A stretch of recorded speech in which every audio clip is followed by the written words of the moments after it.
you want to move on to Nuggets Warriors? Wow. Yes, I do. That's what Yes, might I have do. I would predicted. love to move on to Nuggets Warriors in a week or so. Do you want to move on to Nuggets Suns? Yeah. I have so many just thoughts good, and feels because I have a very basic question for you. Is this series as simple as Devin Booker has to be superhuman? Otherwise, the Nuggets are just too good. That feels like my takeaway so far. Yes. Yeah. Because okay, good pod. You know what the other issue is too? Is they need both Devin Booker and Kevin Durant to be superhuman. And like Kevin Durant's only been Kevin Durant in like 2 of these 5 games, maybe 3 of these 5. He did not look good we early were in the both game. About to say the same He thing. did not look right. No, to start, he looked awful. And then he had that stretch where it's like, all right, he's fine. And then it was afterwards, it was, oh no, this was not Kevin. Is he tired? He's been playing a crap ton of minutes. But Devin Booker has a rough game relatively. And I think this game, more so than the first 2 games, reinforced why the Denver Nuggets should just be title favorites and probably should have been entering the playoffs. I even said that I understand why people would want to default to the Bucks in general. Like at points, no, it should have been the Nuggets. Their starting lineup has won this series by 40 points. Mm-hmm. So if they lose, and like even when you go ahead. No, I was gonna say that starting lineup was awesome all year. Like that's just more than any other team. You get back to what you're saying, but more than any other team, have sort of given us what we expected. Minus like they don't have any defensive problems. Like I expected defensive problems, but otherwise, like all the guys you needed to play well have played well. Generally speaking, Jokic is an unsolvable problem. Like it's just like the Nuggets have performed up to expectations the most consistently of any playoff team so far, I think. Is that, you know what I mean? Does that seem fair to say? Yeah. And look, they pull the thread where it's, hey, Bruce Brown in for KCP. That lineup is a plus 18 in the minutes they played this series. Now, it comes with the caveat of Phoenix just does not have a real supporting cast right now. And let me continue to focus on the Nuggets though. Yeah. The Nikola Jokic, all-time great, just breaking the brain. And when he looked he didn't start game 5 good. I'm with you. I trip up over like these game numbers. But like he kind of sensed as it went on, especially when Jamal Murray felt like he was actively detrimental offensively for much of the first half. Like he kind of sensed, he just knows how to read the game of, well, what do I need to do? Where it's like, if I need to be ultra aggressive as a scorer, it doesn't matter if I'm missing all these tip bunnies at the rim.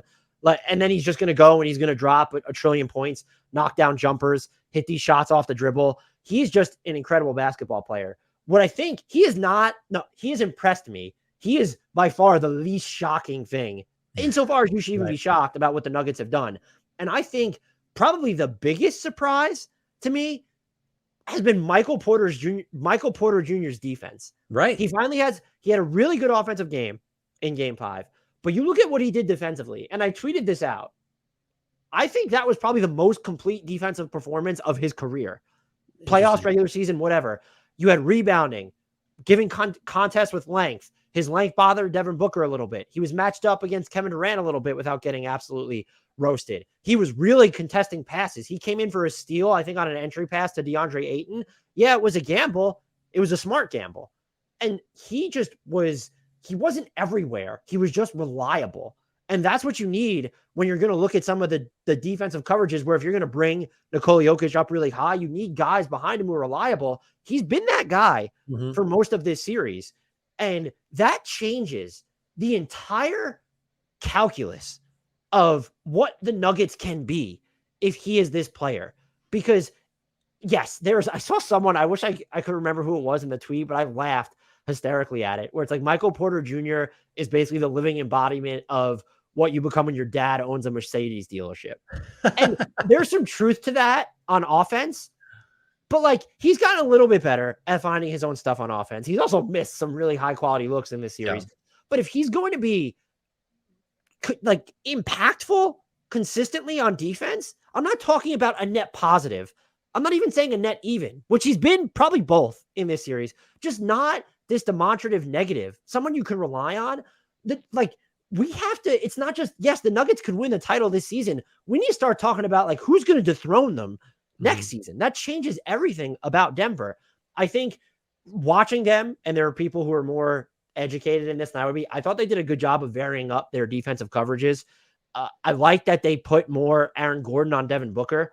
We saw more of. I think that makes life more difficult on Devin Booker.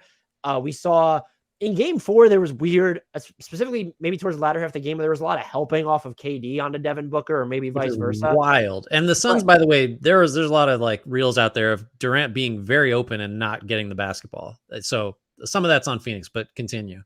And I don't know if, like, do you need to stack the floor with Kevin Durant and Devin Booker on the same side more to put the Nuggets in that predicament? But again, I want to have all this happening, and then Goat Boy in the chat saying also Jamal Murray's underperforming. He could easily get 10 plus more points than Yoke. If he wakes up, the league is in trouble. I think they might have found something where it's let's set more high ball screens for him. We saw that in the second half against Phoenix. This is unique because of Phoenix's personnel, but the Nuggets to be here, even against a Suns team that's shallow, missing CP3, despite Jamal Murray, aside from having he had the electric game 1 and really just hasn't been like that since. That's huge for them. And Bruce Brown, my God, I tweeted this as well. I want to live entirely in the moment, but I can't help but worry about him pricing himself out of Denver. He's priced himself out of Denver. Yeah, because Denver has non-bird rights on him. And I think the most they can offer him is like 7.7 million starting salary. Like that ain't it. Correct me if I'm wrong. I'm pretty sure that's where they're at. That's not going to cut it. I'm wondering if it changes because of the scale, the taxpayers mid-level, but if it's not, they can offer him the taxpayers mid-level then, which will be more than that 7.7 million, I think. Yeah. But like, that's their max number. It's the taxpayer mid-level or 120% of his current salary. The rim pressure he provides, he's been very sturdy defensively at points. I think KCP, look, Devin Booker has kind of roasted him, but like KCP gives you someone who's just at least semi-competent on the idea of KCP on Devin Booker. I want KCP on every playoff roster I ever have. Like he's kind of like the modern Danny Green a little bit, where like he's just going to make 40 some odd % of his threes. He's going to defend capably. He can, he's not just a 3-point shooter. He can cut to the bat. Like KCP is like, outside of like stars, is just put him on if he's a starter for you, you are not precluded from winning a title. Like he can absolutely, I mean, he's done it. So it's not like that's a great revelation, but like he's super underrated because he just doesn't take anything off the table and keeps showing up now lately in this portion of his career on really, really good teams with title aspirations. Anyway, if he continues to be this valuable, the Nuggets maybe, just maybe, might trade him for a ball dominant point guard who doesn't match well with their best player. Yeah, only if you also trade Kyle Kuzma with him. That's how you have to do it. Everyone was wrong about the Denver Nuggets. Even this podcast that was high on them, I picked them to win the title, and even I was wrong about the Denver Nuggets because I thought there were more defensive questions because of how they closed the regular season specifically. It turns out maybe they really were. Wait, Stephen in the chat, Walmart Danny Green for is he Walmart? I don't know. I mean, Danny Green might be like the best transition guard defender of all time. So right, Danny Green is the ideal that you aspire to. To be called anything, any version of Danny Green is a high compliment for a role playing guard. Let's call it that. So yeah, everyone was wrong about the Denver Nuggets. I think they are probably the odds-on title favorites, but they should have been ever since after it was clear during the regular season. It's like they should have been the title favorites to me, and maybe the Lakers or Warriors would bring them back down to earth in the next round, or whoever they face in the finals. I had this team winning in 6. I don't know how great I feel about that. Role players tend to shoot better at home, and I definitely want to get into the Suns a little bit. But I'm infinitely impressed with the Nuggets. Everyone was wrong. It's not just that they're title favorites now. They should have been the long-standing title favorites. You know what's reassuring to me is that Christian Brown is going to be really good if he ever figures that out on offense. That he's a great defender that you can put on Kevin Durant sometimes. That's very reassuring.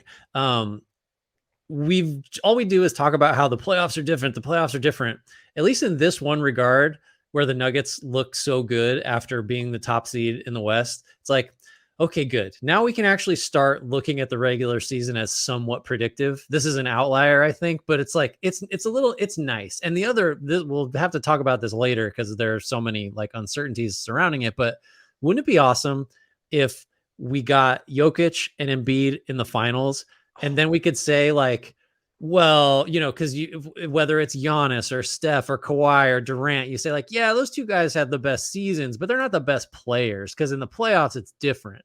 if you got Jokic and Embiid in the finals, you're going to have somebody with a very recent MVP that you could also then say, oh, he's also the best player. It's not just that he had the most valuable season. I'm really looking forward to that possibility because the way it would simplify a lot of the debates we have to have. Because if you win a title and you're MVP, like no notes, there's nothing else to be to argue about with that. And that rarely happens, but I'm looking forward to that hypothetical. That the discourse of that series will be terrible. And I'm going to tell you right now, I don't think it would land in favor of Embiid.